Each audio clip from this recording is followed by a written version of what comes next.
Let me give you a little brief bio of Julie Tidwell. Julie Tidwell has always been passionate about animals and now loves spending time waiting, watching, and photographing wildlife. Her work has been exhibited locally in Dallas, Texas. Her photographs have been sold for use in both homes and businesses throughout Texas and Arkansas. Her career began as a photographer for a college newspaper while working towards her journalism degree. After college, she worked as a reporter for television news stations and worked closely with her videographers. Her work with videographers frequently required collaboration to identify the best shots and footage that would be incorporated into the news report. Her ability to meld her background as a journalist and her photography work provides unique benefits with telling a story. Julie currently is a board director at the Dallas Center for Photography and hopes her background in nonprofit fundraising can help grow the region's only photographic art center. Julie moved to Texarkana over 25 years ago when she and Kelly Tidwell decided to get married. She and Kelly raised 2 children. In addition to her photography endeavors, she has been active in our local arts community. She has served on the boards of the Texarkana Foundation, Texarkana Museum System, Waukee Foundation, Texarkana Independent School District Foundation, St. James Day School, Keep Texarkana Beautiful, Komen Race for the Cure, and Junior League of Texarkana. Quite a bit. So, if you will please help me welcome Julie Tidwell.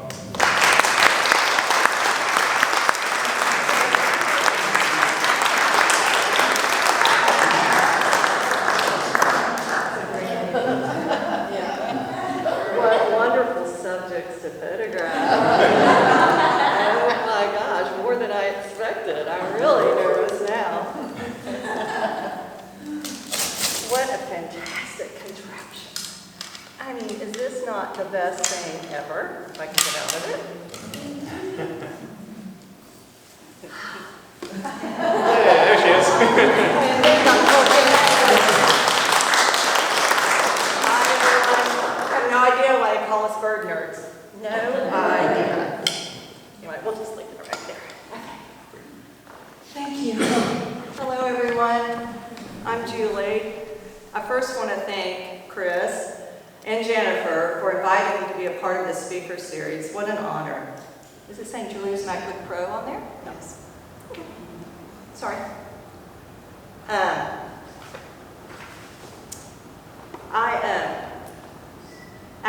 TRAHC gave me my first chance at a one-woman show about a year and a half ago, and for them I will be forever grateful. Thank you so much. What a great building this is and a beautiful organization that we have in Texarkana. I also want to thank you guys for taking time out of your busy schedules to come here and listen to me and my passion about wildlife photography. I'd like to kind of poll the audience, just kind of know who we are here. Raise your hand if you're a wildlife enthusiast. Great. A birder. Okay. Photographer, beginner to advanced to pro.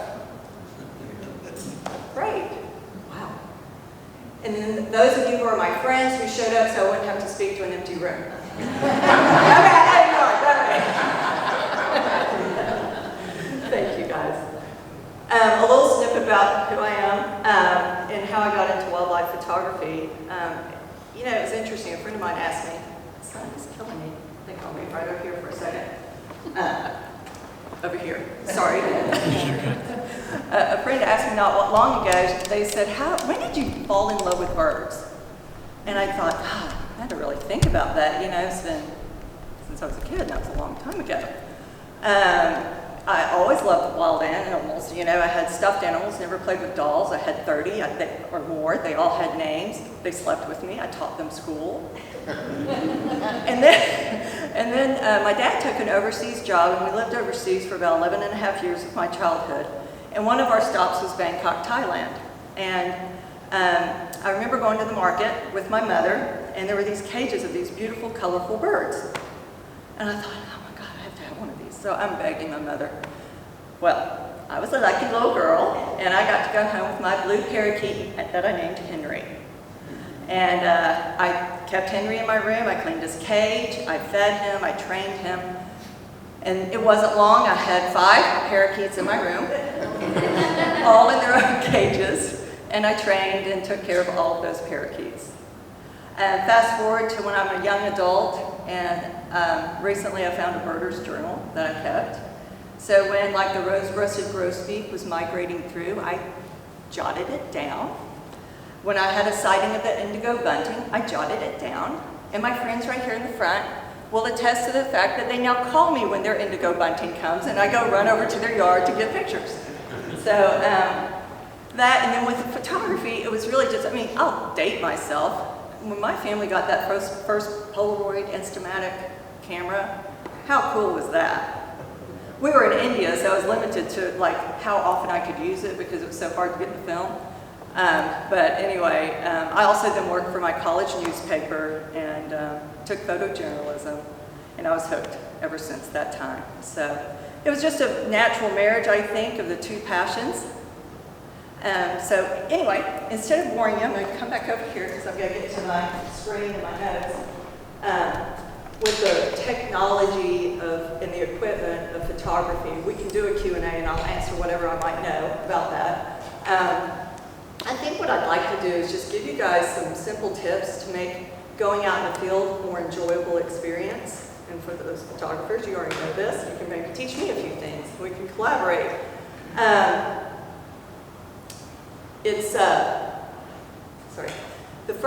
One of the basic tips though that I would say right now is just know your equipment, and before you go on a shoot, check your settings, and always charge your batteries. These are just real simple tips, because there's nothing worse than getting out and then you're getting all this wildlife and all of a sudden your battery is dead.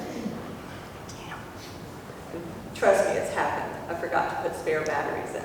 Big mistake. Take that. Take your little fanny pack and put your extra batteries in that fanny pack. The other thing I would be remiss right quick in not mentioning is our most accessible tool that is just amazing. And I meant to have mine out, but I don't. But if anybody has their little mobile phone, that is an amazing tool now for photography. I'm so envious of young parents who are able to capture their baby's first smile at the tip of their fingertips. I mean, their first laugh, I remember just running to my closet, getting my big cumbersome video camera that I did trade in for a lot of silver in order to purchase for wedding gifts, just FYI. So I had this big video camera, and half the time the battery's either dead or the tape is full. So, you know, that's what a great tool. Great tool for family pictures, pet pictures, travel, amazing. Street photography, pretty good. Good landscapes, but not so much, I hate to tell you, for wildlife photography. Unless you can get really close, it's just not that great of a tool. So what I did yesterday real quick is I went to Spring Lake Park, and I'm sorry, I have a little technical thing, so you're gonna have to see a little bit of my desktop here. I went to Spring Lake, and I quickly took out my iPhone. I knew the ducks you can get fairly close to the ducks at Spring Lake. So I'm probably about 15 feet. So that is an iPhone picture, not zoomed in. Zoom in on it, not real clear. So then I did zoomed in iPhone picture, not too bad. Ducks are fairly large birds, but if you zoom in on the eye, because that's what you want to check every time you take a photograph, is the eye sharp. Not so great. So you can probably maybe make this a 5x7, but you wouldn't want to blow it up. So then I used my handheld, zoomed in about 186 millimeters, same spot, and you can tell that the eye, how much sharper and how much more detail you get. So. Those are not great pictures, I promise they get a little better. I got a little nervous, I'm taking a sip of water. And you have a turtle on my little swell bottle. I've gone to some other photographers' presentations, and it's amazing. You will see dozens and dozens of photographs that are just like mind-blowing and beautiful. I appreciate this art form so much. I collect other people's work. And I'm thinking, God, they just never take a bad picture. Dirty little secret. We all take bad pictures. So, I thought I would share some of my lovely bad pictures and tell you why they're so bad. So, here's our common little northern cardinal. It's really blurry. You don't even see his head. Bad. picture. X, that means trash. So if you hit the X button in Lightroom, which is my program, that means it's going to go to the trash. The next picture. Oh, in my viewfinder, that looks pretty good with that little sparrow taking the bath. Go in. No, it's blurry. Another tosser. My first yellow warbler I've ever seen. I was so excited. I'm in Colorado. I've never seen these before. I'm walking along this river. I think I've got it. No, I don't. But stick with it. The nice thing with digital, you know, my old college professor told me, and we were working with film, you got to take probably 100 pictures to get one you like. And that's always stuck in my head. Now, sometimes you go out in that first picture, maybe you're overthinking it, because really, you go back in that first picture is your best. But not all the time. So the beauty of digital, you can keep shooting. And my gosh, these cameras, these DSLRs, and now the new mirrorless, they're fast, they're quick at tracking. I mean, it's really the technology that's been a game changer for wildlife photography and bird photography. So luckily he switched to another branch. This is not a great picture, but it's sharp. So it's kind of like, sometimes I just take it for proof of life. This is tragic. I'm at my parents' ranch down in South Texas. You'd think I'd never seen a coyote before. So I'm jumping out of the four-wheeler, getting a picture, and it's like, oh my God, I blew it all out. I mean, I'm on totally the wrong settings. Check your settings. And here, oh, that's really good. That's like, I got the branch in perfect focus, and the car is cut off. His eyes are all blurry. Getting birds in flight is a hard thing to master. And then here's a nice butt shot of a Pyrolexia in South Texas. That's just really good. So I stuck with him for a while, and he did climb a tree, and he did get a little ant, but look what I did. I cut off the tail. Great shot. So anyway, those are my examples of bad shots. So what I can tell you, and I'm here, is position is very important. And the biggest tip I'm going to give you guys here, and as I get older, it gets harder and harder, but get low, get low, get low. And that means that sometimes you have to be flat on your belly, taking shots of your wildlife, because it's a much more intimate shot if you allow to see it from their point of view. So, now you don't have to get low with giraffes, obviously. You're always going to be under their eye level.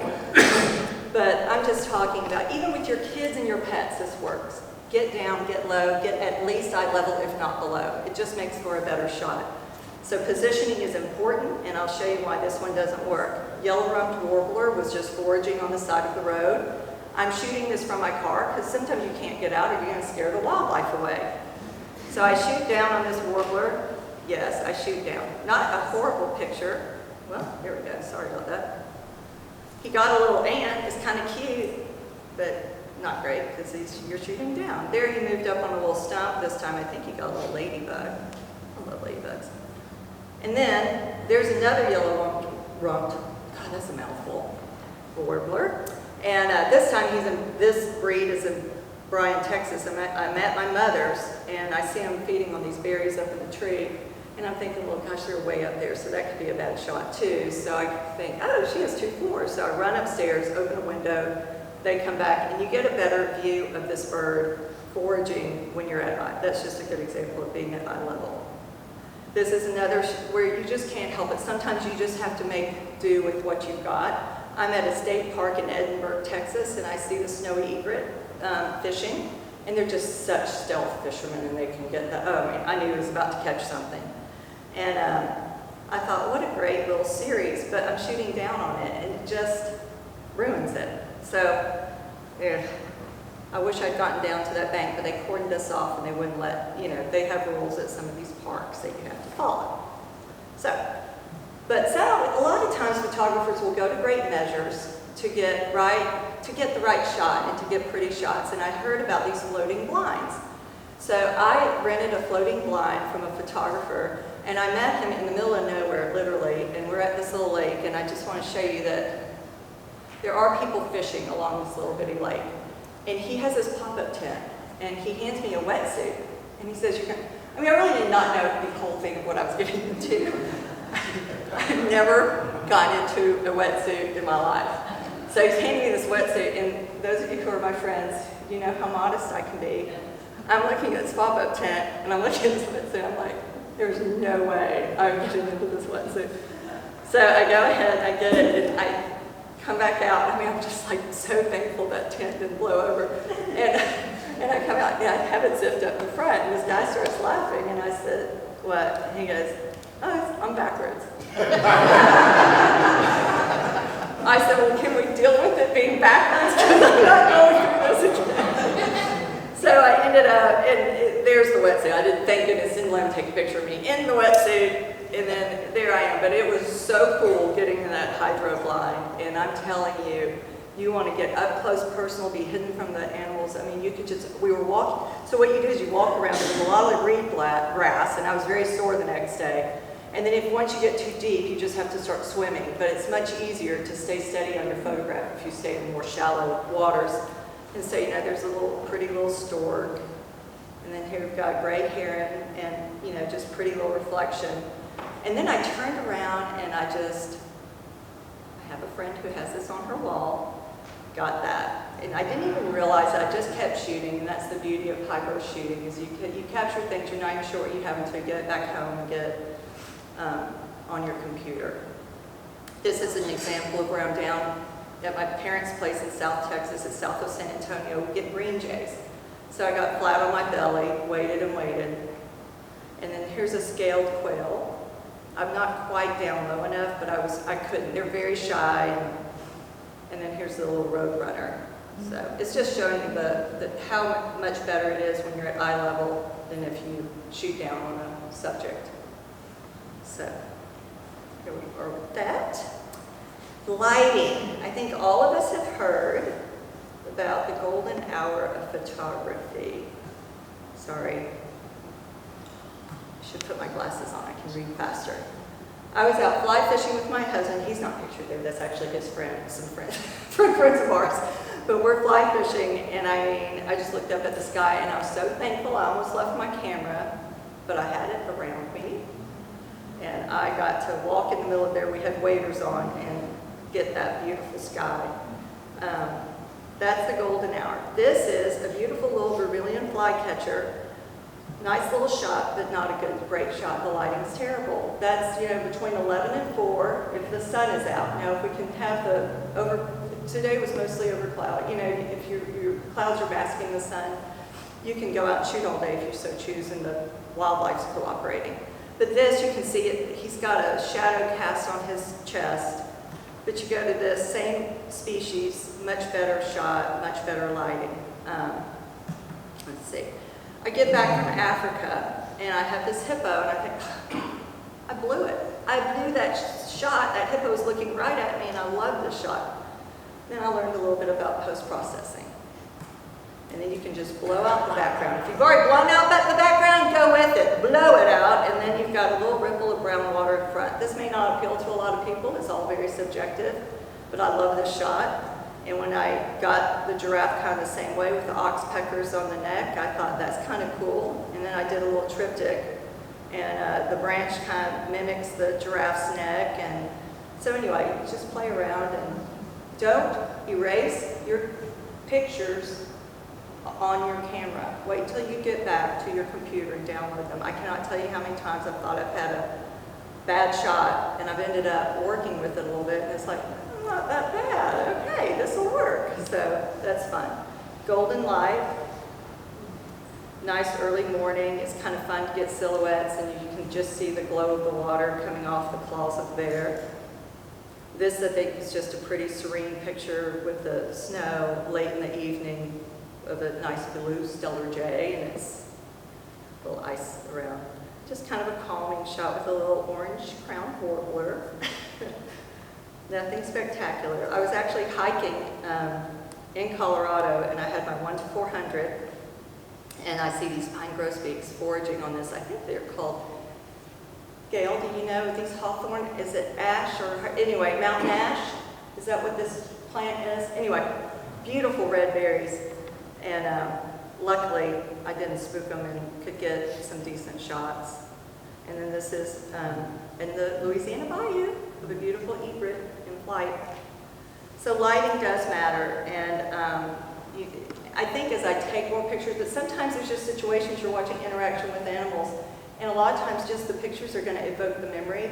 So I go ahead and shoot anyway. I'm not going to necessarily frame it, but it's great for maybe a little book or just to have on my computer and say, wasn't that fun? Dress the part. This is kind of easy. I think I've already shown y'all that.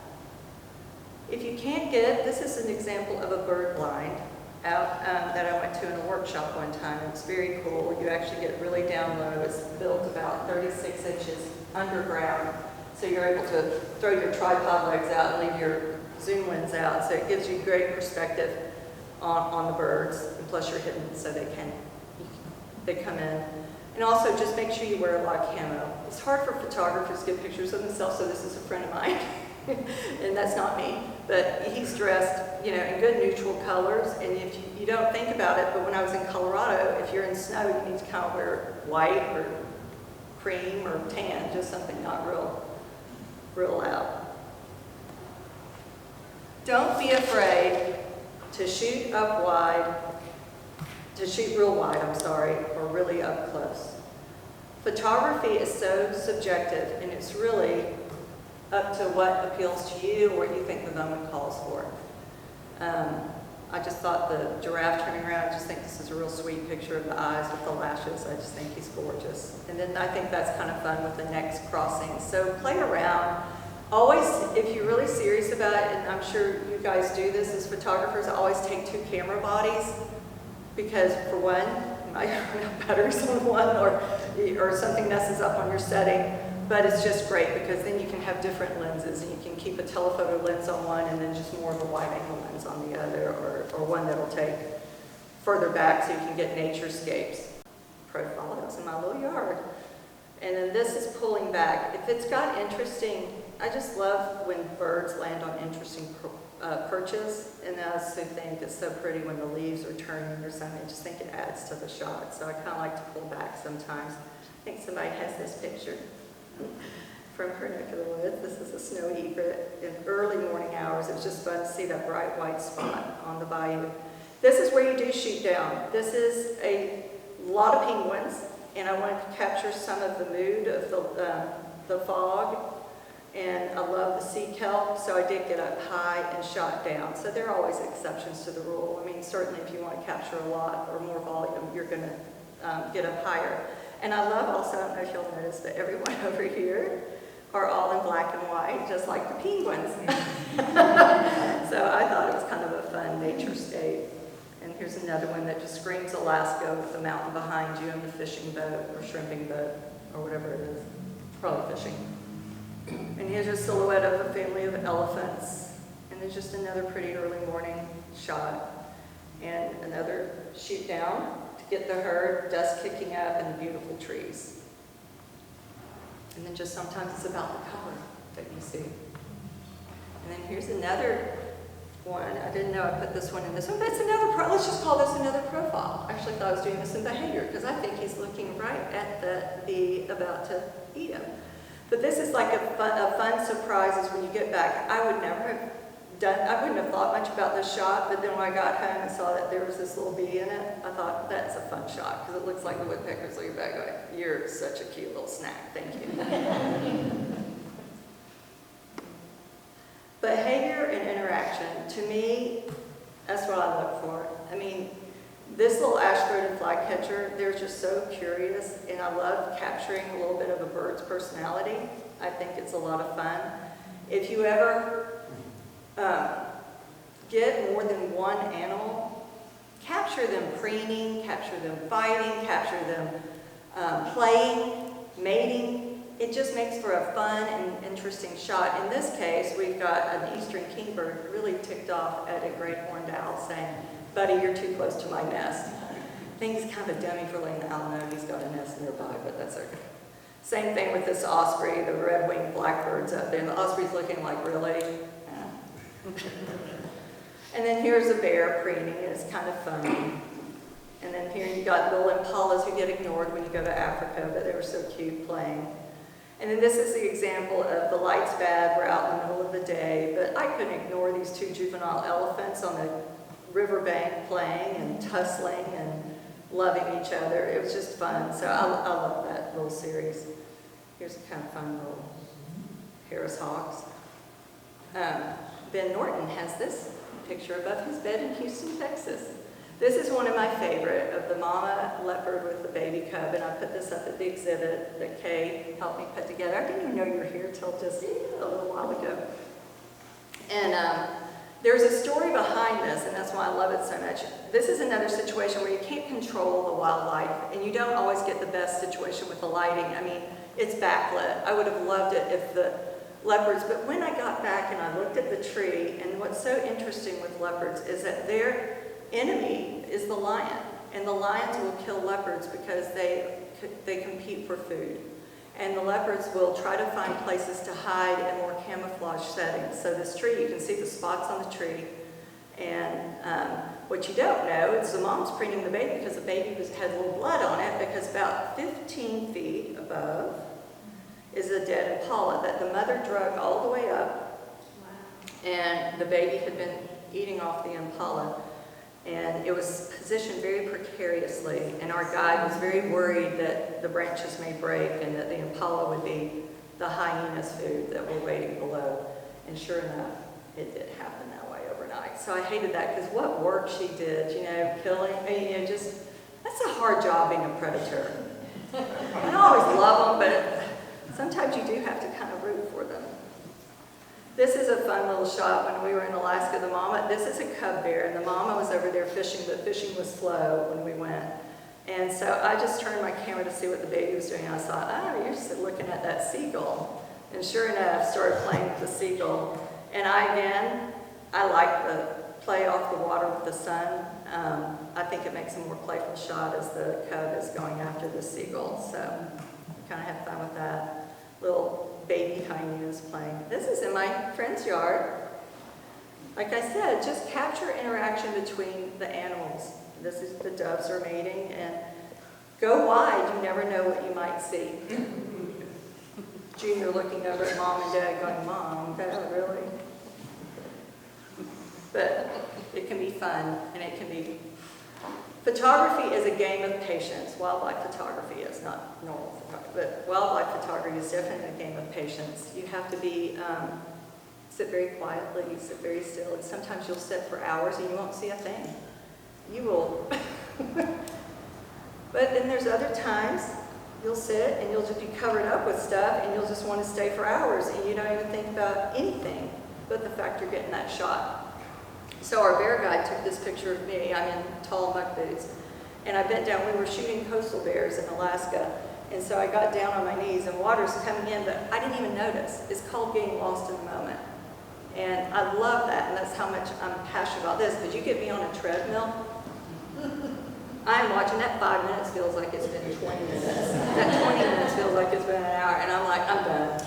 I mean, but behind the lens, I can just sit for hours. But sometimes the patience doesn't pay off greatly, because sometimes it can be painful to be that patient literally. Again, down at my parents' place in South Texas, I do a lot of photographing there because they have, it's very rustic. Not a lot of humans ever go there. No one lives on the property, so the game is very shy. So I was trying to explain this to someone. They go, "Oh, we got a deer in our yard," and I'm like, "Well, I see a buck in my parents' yard." I mean, I see them, but they're very shy, you know. So to get them to come close, you really do have to set up a tent the night before, you know, and kind of get in there before daybreak and settle in and be really quiet. So in this case, I did do a lot of birds on this presentation, didn't I? I'm sorry. The Scissortail Flycatcher, I just was fascinated by this. I don't know if you see that little bitty speck in front of him. He's about to catch a bug. Well, he's courting this female, and he's presenting her with bugs and doing all sorts of acrobatics. So I sat for hours in this field, moving a little closer, you know, moving my stuff up a little closer, getting down. I mean, I thought I was out of time. But I stand up, and I mean, oh my God, I have the worst sting, the worst pain. I am screaming. Ah! I mean, I can't, thank God no one was at this place, because I am pulling my pants down as fast as I can get them down, and there's a scorpion. That damn thing hurt for 3 weeks. And I do own snake boots, and I had them right over there in this little like cabin thing we kind of use for storage. And I learned my lesson. If it's spring, summer, or fall, I've got those snake boots on.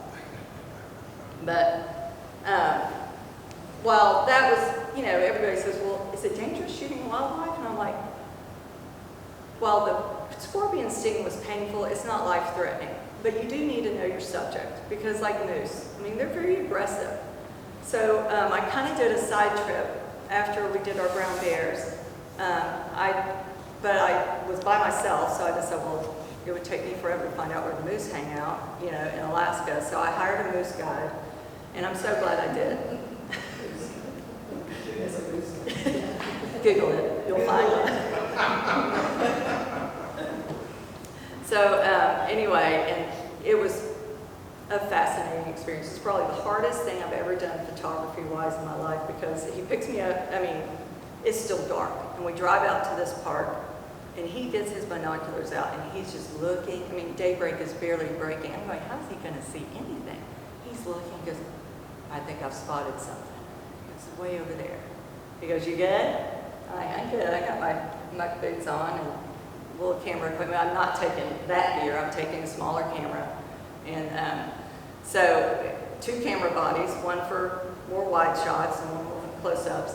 And I'm going to tell you that guy put us right on the moose. The grass was tall. I haven't even gone through all my pictures, but this will just give you an example of how close you could get to the moose and how beautiful they were. But I don't know that I have a great moose. I haven't found a moose shot I've really been impressed with yet, but what I loved more than anything, I think that's what draws us out with our cameras, is just watching the behavior.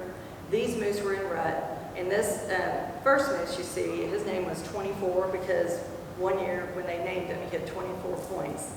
The other guy's mismatch, and I actually have a video of this, but 24 is coming out of the trees doing this thing. You're in my territory, buddy. You want a piece of this? So we're thinking they're about to fight. I was kind of excited, you know.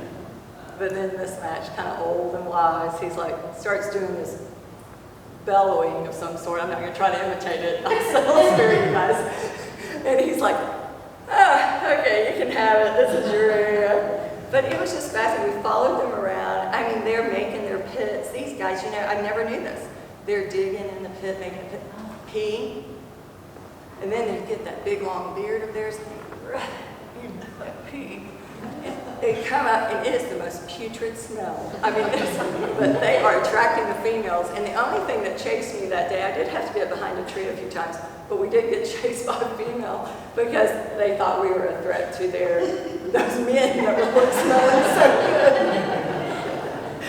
good. So anyway, it was worth the 50-minute trip. I mean, I got stuck in I tripped. I was bruised, but it was worth it. I loved it. I'd go back and do it again, and I guess I better hurry before I get too old to do it. But anyway, I'm wrapping up here. My advice to you guys is continue practicing for anyone interested that's beginner or intermediate. Continue practicing your photography. Continue learning. Your best place is sometimes in your backyard. This is in my magnolia tree. This is a beautiful rose-breasted grosbeak that flew through here, and I sat out. It was in May, so it was kind of hot. I'm sorry, my husband goes, what are you doing? What? Leave me alone. So anyway, he finally comes in, I get the shot, but you know, just right in your backyard. You could, you know, plant flowers that attract the hummingbirds and sit out and, man, when you can start nailing those hummingbirds, they're fast little boogers.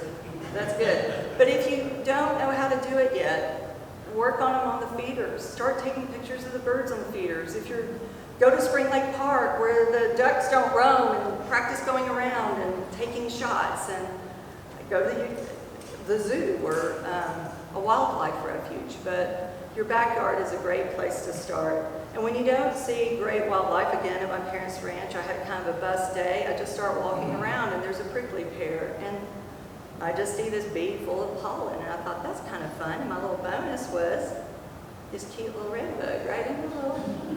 I just love that shot. And then here's something just fun, just sitting there. You know, I'm just sitting around, I see this grasshopper on this old bone, and I'm like, I think I'll get my camera. So just experiment, have fun with it. Photography is a lot of fun.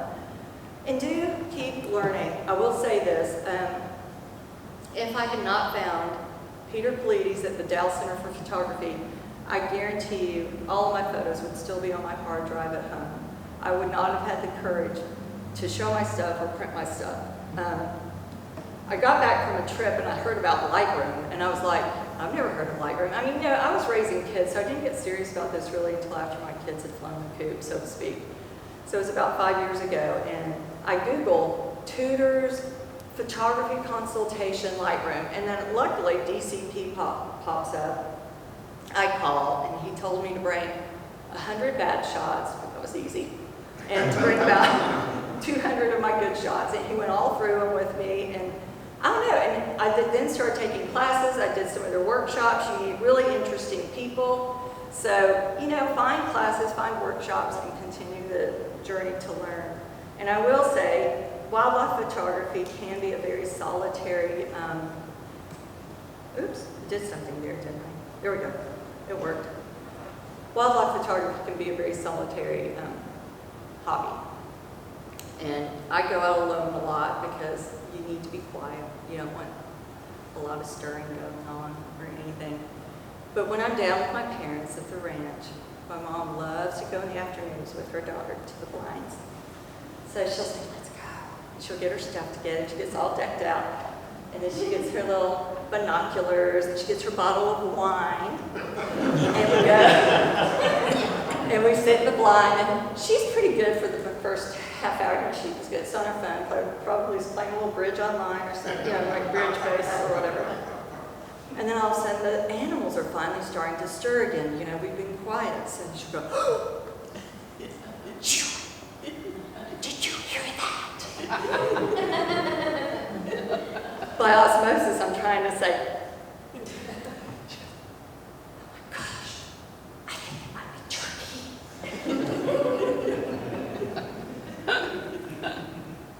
She gets her binoculars. I think I see them. I see them. I think there might be a gobbler. Well, not anymore. So I'll always cherish memories. I never do that.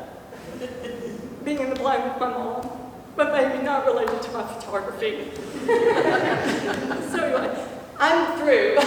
Sorry, anyone who knows me well knows that I can get a little emotional sometimes. I cry in commercials, I cry at my college football games. So there we go. But I want to thank all of you for being here. And if anyone has any questions or wants to talk about anything specific, I would love to answer questions. And I did do a little. If I can do it, I'm going to get back to it. Maybe Chris can help me, or one of the photographers back there. I have to get my glasses on this. So while I'm talking, I can show the slideshow. I don't know if it'll work. We'll just see.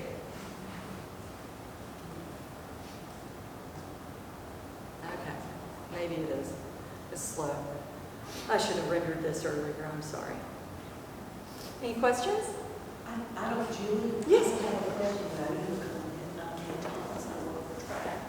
And I have the pleasure of being a curator and designing her first woman exhibit and show. And for 12 years, I lived in Corpus Christi, Murder mentioned South Texas a lot. And I worked for the Art Museum of South Texas. So I was very familiar with wildlife photography. Some of the greatest wildlife photographers in the world live around Corpus because the total of Texas has more biodiversity than any other place, single place in this hemisphere. And but I was intrigued with Julie's work, and I found 3 things that are highly unusual about her pieces. Sometimes the birds are not birds anymore. She has such a strong sense of design and pairs them with shapes in the composition that you don't read it as a bird. I didn't show that one, sorry. And it becomes a design, which is very unique. I've never seen that. The other thing is her wonderful landscapes oftentimes become completely non-objective compositions. They're beautiful rhythms of textures and colors that are just fantastic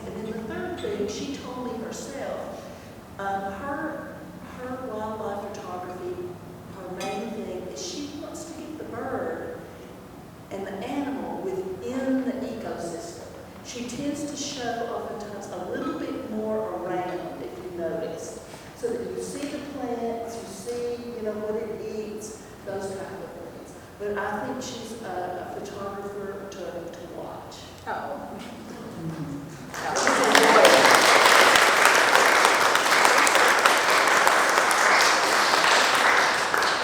Those were really kind words.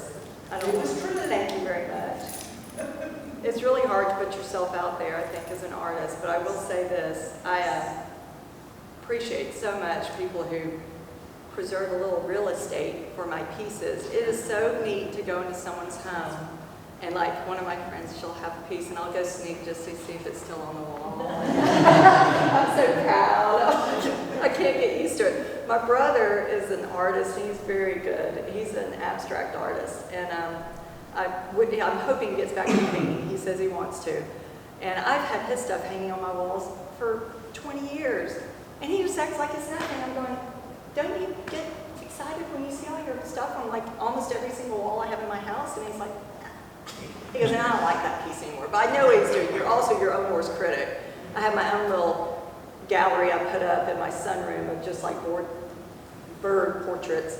And I'll think one is great and I'll go, oh my God, why did I develop that? I mean, yeah. So anyway, are y'all thirsty, ready to go to Redbone? Any other questions or?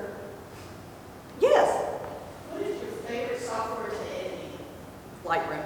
Lightroom? Yeah. Have you ever used any other? No, and that's really where my deficit is, I'll be honest. My whole thing is I like going out and taking the pictures and going out in the field and observing.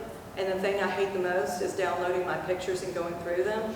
And if I had enough money to pay someone who was a really good editor, I would like, if I was a real professional and was getting paid a lot of money, I would do that. But I have learned Lightroom enough to be dangerous.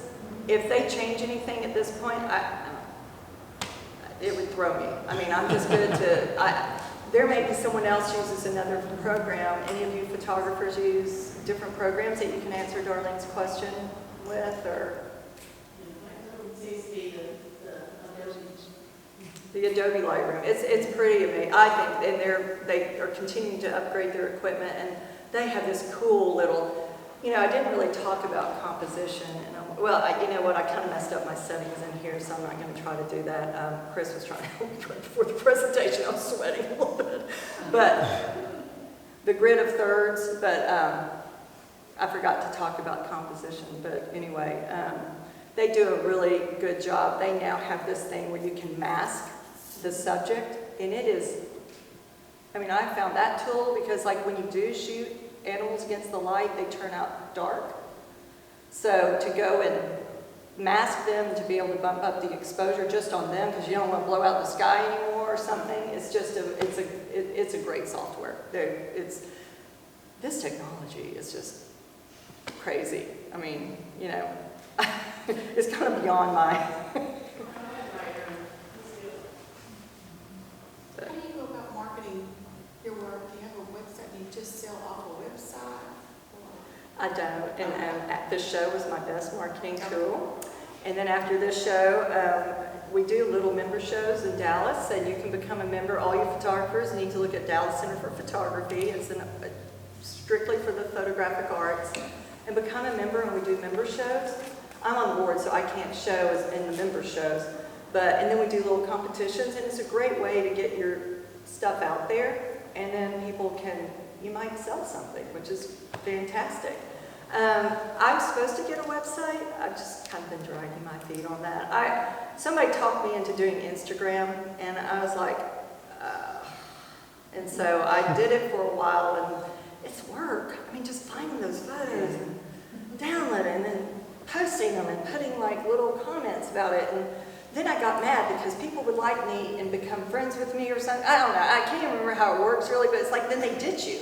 Then it's like they just want me to follow back. So, my son he got the biggest kick out of it. He said, I told him, I said, I'm on Instagram. He was in college at the time. He said, really? I said, yeah, I've gotten 13 followers. He goes, 13? Oh my God, Mom, we've got to get that real estate up. So he's like texting his buddies, hey, you need to follow me and my mom on Instagram. By the end of the evening, I had like 36. It was really cool.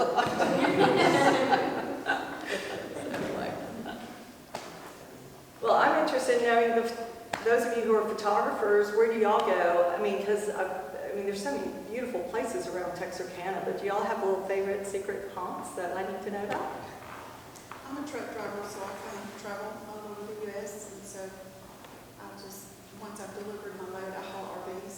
So once I've delivered my load, I'm just kind of free to take pictures wherever. But some of my best, I think it's best, are right there in my own yard. That's right. I didn't have to go anywhere. I Yeah. have one of a bumblebee on some honeysuckle that won 3 awards, and then I have another Cool. one of a red bird sitting on a post, and it's one that I set in our snow apocalypse that we had. Oh my gosh, the February, winter we got the storm. 2 feet of snow. I sat on a 5-gallon bucket out in the freezing snow for about 3 hours, taking red bird pictures, and I got this cardinal sitting on the fence post, and it's my bestseller. I sold That's awesome. anything, so they're all in my yard. And I think photographs move people that they relate to, so it's really good to get more local things that, like the cardinals and the little goldfinch was the male that was in our yard during the winter storm. And I went out like you and got a lot of neat pictures of the juncos and gosh, it was such a sad moment because we had so many birds that normally wouldn't forage for seed or anything. But I was out 3 times a day making sure I was feeding those birds because I was so worried about them. Anyway, it was horrendous. And we had weird birds that just usually would never come in to just eat because they were hungry. So anyway, Janelle and I were commiserating on how many had that disease or something going on with our pine siskins and our goldfinches that year. Salmonella, yeah. That's the one I took. It was just out on my little plant, and the plant kind of matched him. It was kind of cute. Okay. Yeah. All the places that you've gone to once, what is the one place you love to go back to? I'm going to Africa. If I didn't have a husband and parents and children, I would go live in Africa. That's true. But I also have been, I was really lucky after my daughter graduated from high school, we took a girls trip and we went to the Amazon. And that was really cool too. South America, I want to go to Ecuador and get some of the hummingbirds down in Ecuador. I want to go to Costa Rica. So I have a lot of places I want to go. I just need to find the time to do it. My dad needs to get better. But anyway, but I have a lot of things on my bucket list. I really want to go to New Mexico and get the sand-tailed crane migration. I've heard that's phenomenal. So, and I might just get on the road. I went to Big Bend recently, and that was a lot of fun. That was beautiful. I was a little early for the hummingbirds down there, so I want to go back. But that's a national park that we should all go see. It's far, but it's beautiful. Yeah. Well, thank you guys so much. I really appreciate it. It's been a pleasure.